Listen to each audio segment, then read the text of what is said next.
Emmanuel Macron en déplacement en région. Le président de la République a accordé une longue interview en direct hier soir dans le journal de France 3 Nord-Pas-de-Calais. Interview depuis le centre d'histoire Guerre et Paix à Souchet.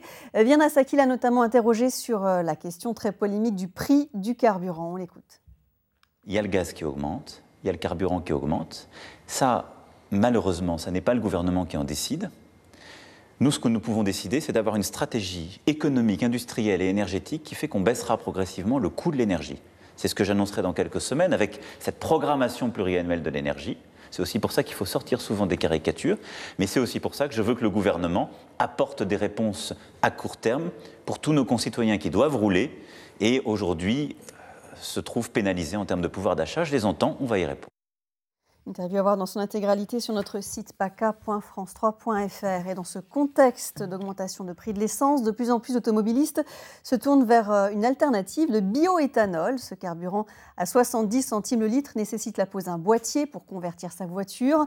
La région Sud vient d'annoncer qu'elle allait aider les usagers qui feront ce choix pour 10 000 ménages. Elle va donc subventionner ce kit car le bioéthanol est moins cher, moins polluant, mais il est tout de même controversé. June Raclet, Pierre Véraud. Pour passer au bioéthanol, ça commence chez le garagiste. Quelques branchements et quelques clics, et le kit de conversion est monté.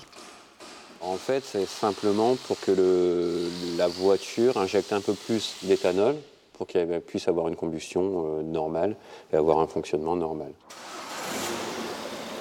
L'argument qui séduit les automobilistes, c'est le prix du E85 à la pompe, moins de 70 centimes le litre dans cette station-service. Si vous devez faire le plein en sans-plomb à 1,50, à peu près vous êtes à 75 €. Avec le super éthanol, vous êtes à 0,69 par litre, ça va faire un plein à 34,50 €. Le super éthanol entraîne une surconsommation de 20%, ce qui fait un plein à peu près à 41 €. Faites le calcul, vous êtes quasiment à moitié prix. Le problème, c'est le manque de stations qui proposent du E85. Il existe une application qui permet de les trouver.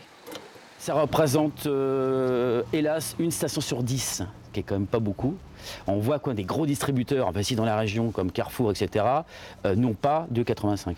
Peu de stations, mais un carburant plus vert d'après cet automobiliste. Le bioéthanol est fabriqué à partir de betteraves et de céréales. Il rejette 6% de CO2 de moins que le sans-plomb. Mais pour les associations écologistes, c'est une fausse bonne idée.